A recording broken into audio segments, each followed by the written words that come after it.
saí e comecei a gravar a polícia para vender a imagem, pô, a polícia fazendo seu serviço. Fui espancado durante uns 3, 4, 5 minutos e não largava a câmera. Até hoje tomo remédios assim pesadíssimos. Eles não te dão chutes nem cacetadas, nem socos de longe. Eles te dão de perto, é curto. Assim. Eu acho que a decisão do Supremo foi muito importante.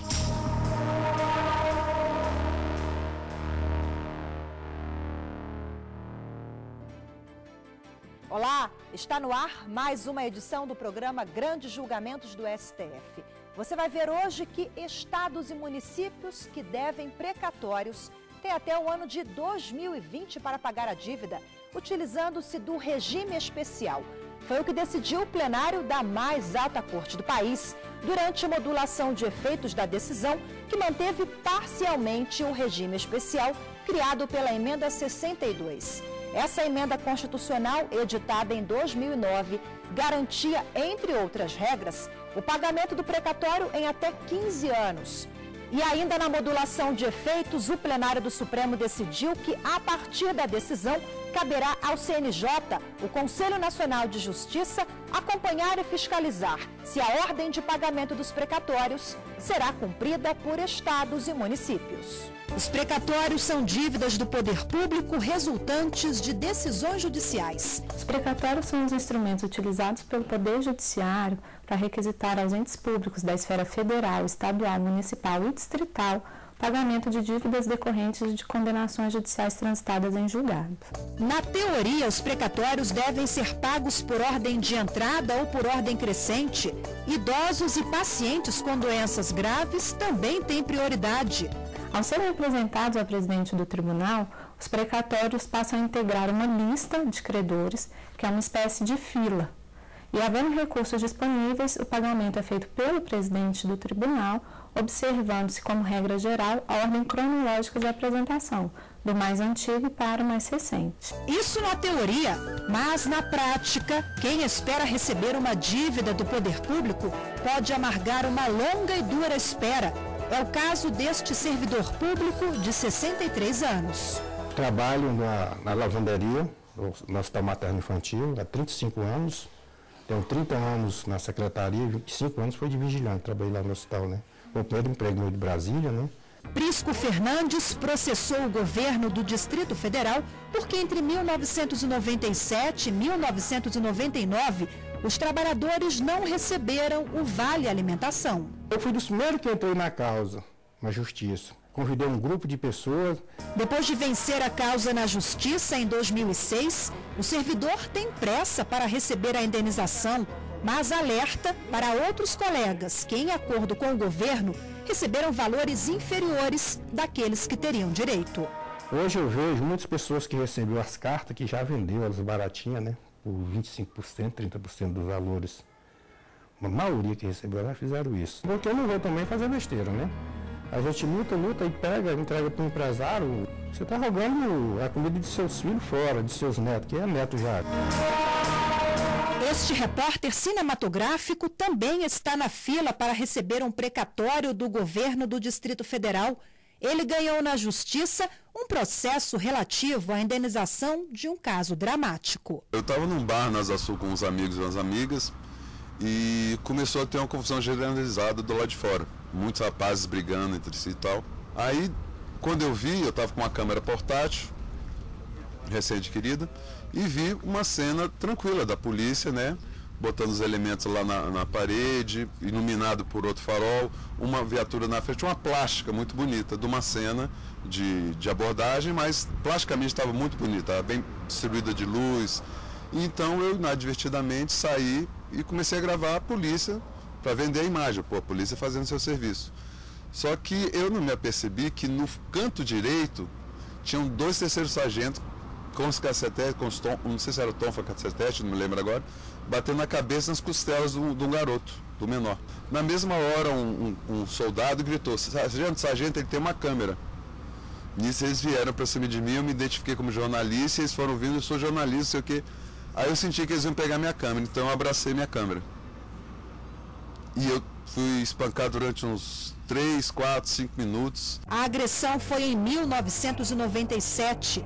Laurence Sarkis, de 46 anos, foi espancado por policiais militares e teve a câmera fotográfica furtada pelos PMs. Eles me seguraram, me jogaram com a cara em cima daquelas troncos que tem espinhos de cara. Aí eu tive que tirar para não ficar cego, né?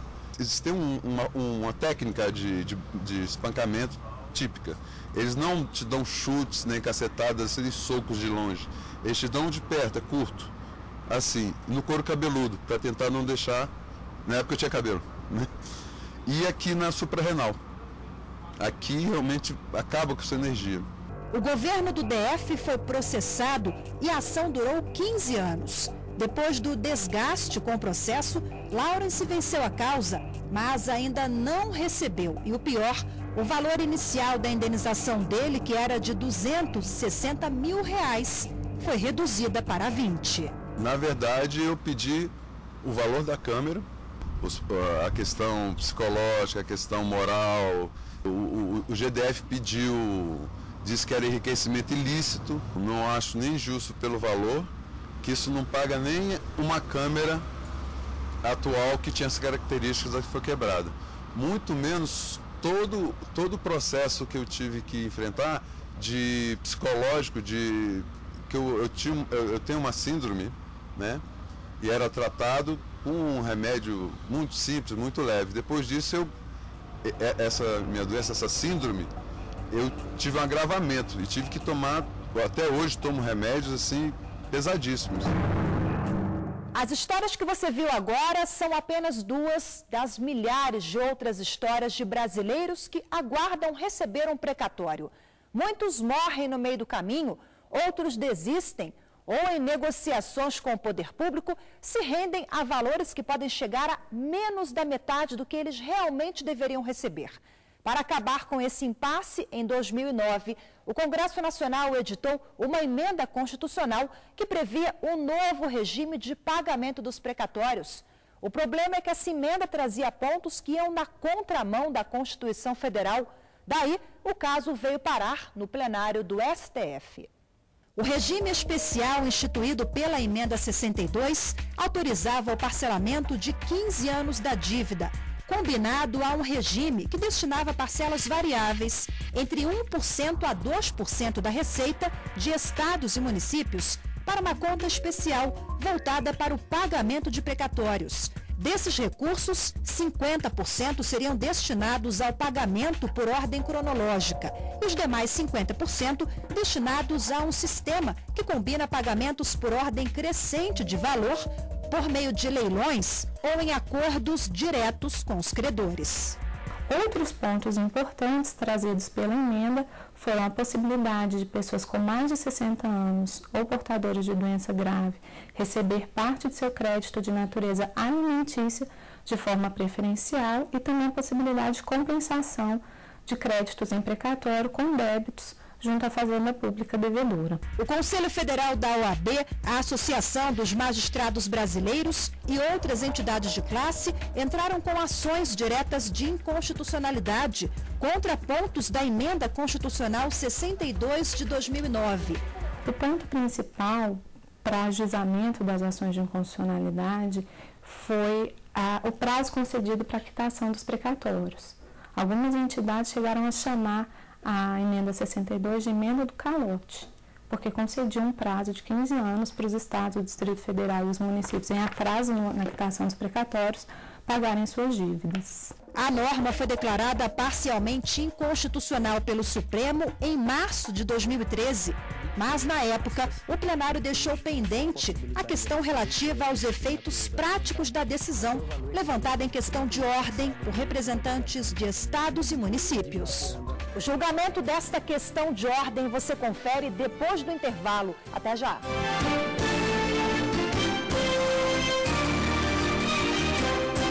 Estamos de volta com o programa Grandes Julgamentos do STF, onde o assunto hoje é precatório. Você confere a decisão do Supremo em que estados e municípios terão prazo de até 5 anos para quitar as dívidas de precatórios, ou seja, eles deverão realizar o pagamento até o ano de 2020. O plenário da Corte também fixou novas regras para a correção monetária desses créditos. Confira agora os efeitos práticos desse novo sistema, que valerá a partir da data da decisão, ou seja, 25 de março de 2015. A ideia seria a seguinte: modulação de efeitos que dê sobrevida ao regime especial de pagamentos precatórios por 5 exercícios financeiros a contar de 1º de janeiro de 2016. 2.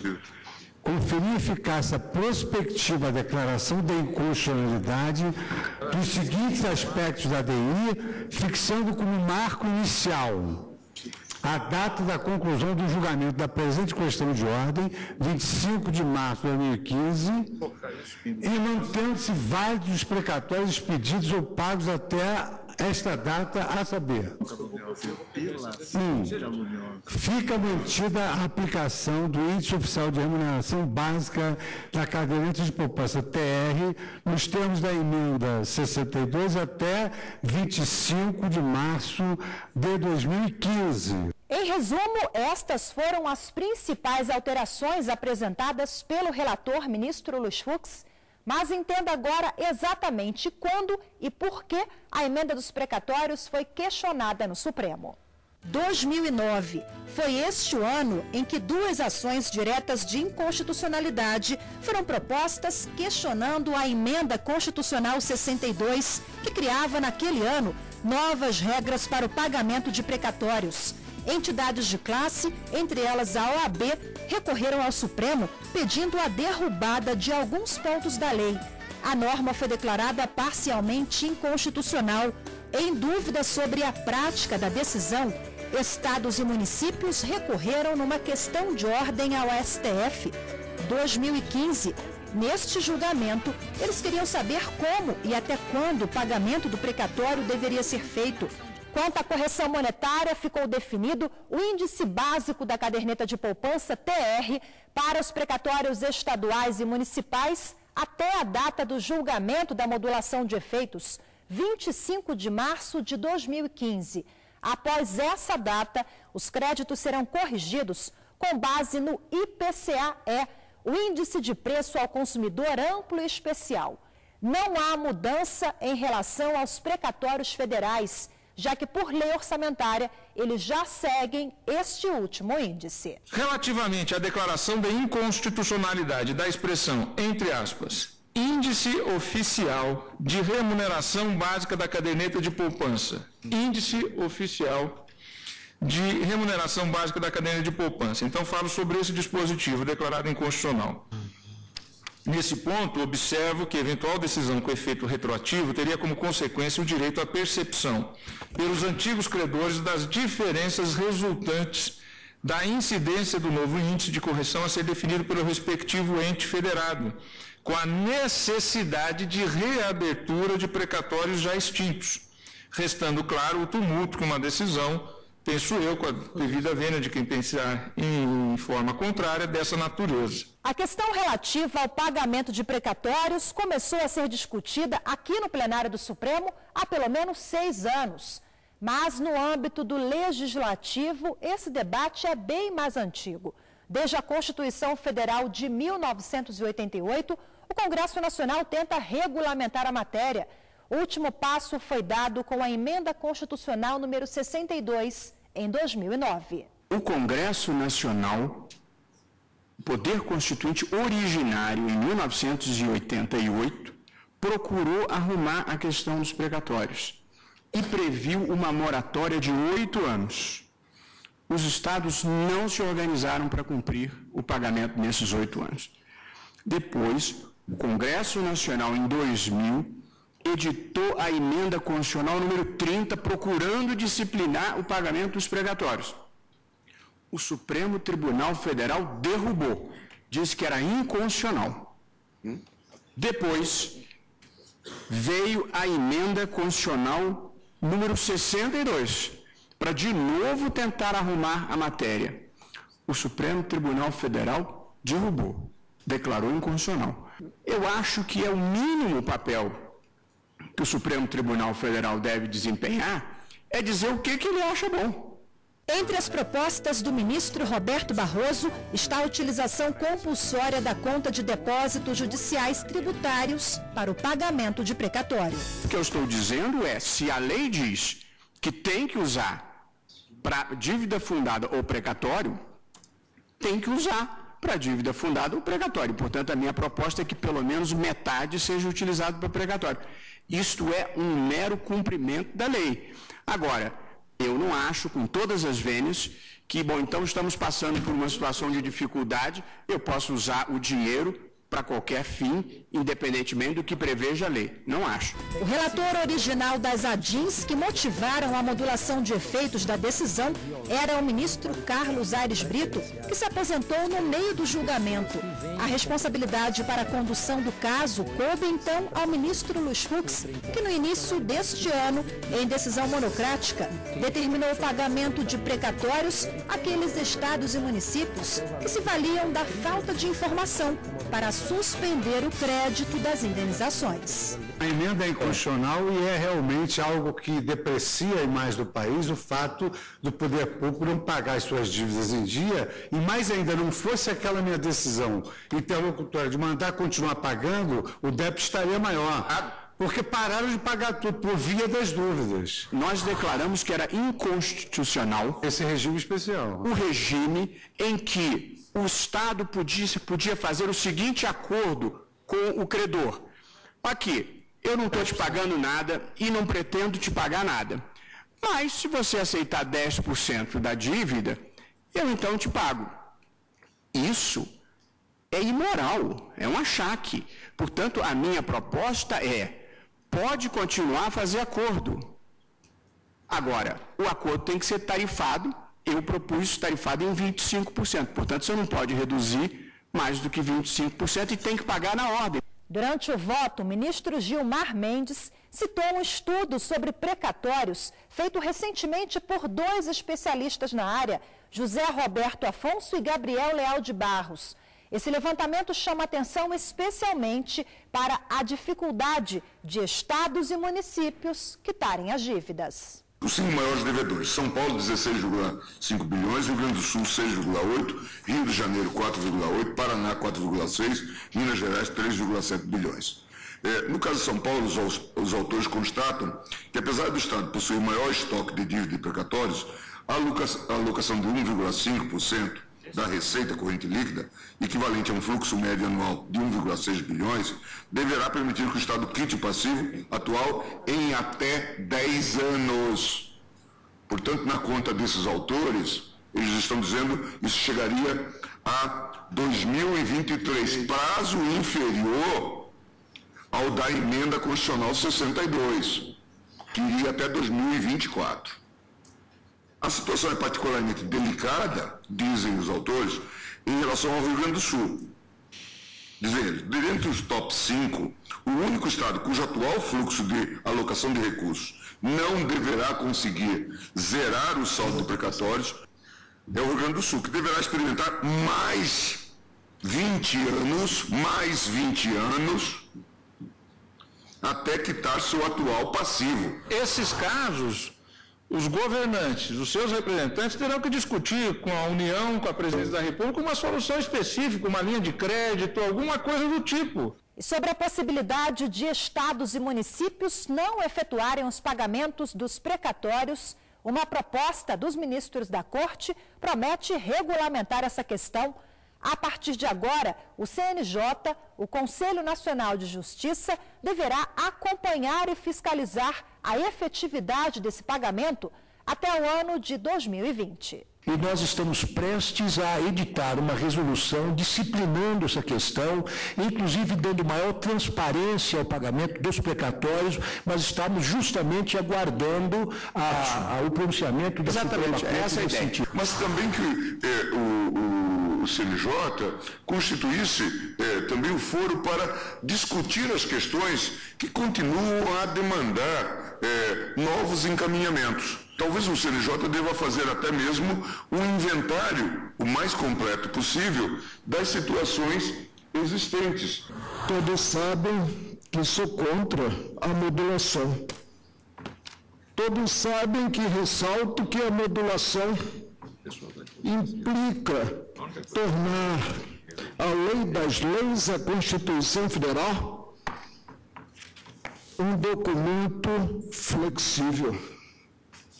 O Supremo age unicamente como legislador negativo. Jamais, por melhor que seja a intenção, como legislador positivo. Pedindo vênia, eminente ministro Marco Aurélio, eu modulo também os efeitos. Eu só fico vencida quanto à data, o termo inicial da modulação. Para evitar futuros questionamentos na Justiça, o plenário do Supremo resolveu validar todos os pagamentos que foram realizados até a data do julgamento no plenário. De acordo com o levantamento recente feito pelo CNJ, o Conselho Nacional de Justiça, as dívidas do poder público reconhecidas pelo Poder Judiciário já chegam a 94 bilhões de reais. A seguir, a expectativa renovada de milhares de brasileiros que aguardam por décadas receber um precatório. Os estados, o Distrito Federal e os municípios em atraso no pagamento dos precatórios terão até 31 de dezembro de 2020 para regularizar a situação e saldar a dívida. Até já!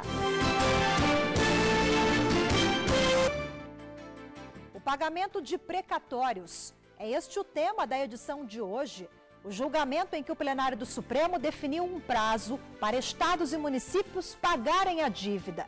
Uma decisão que significa uma esperança renovada para aqueles brasileiros que aguardam receber um precatório. Eu acho que essa decisão, ela vem pelo menos parece que alguém atentou para esse fato. Alguém se preocupou com isso, porque realmente era uma coisa que ninguém se preocupava. O que se espera é que os estados, o Distrito Federal e os municípios, o que se espera, que se deseja é que eles consigam saldar o débito dos precatórios nos próximos 5 anos. Eu tenho certeza que na época que ele saiu, que o primeiro valor saiu de 14.800 na época, eu tinha acabado de construir essa casinha aqui atrás, e precisava de mais dinheiro para construir. Se eu tivesse pagado esse dinheiro na época, eu tinha feito um sobrado até lá.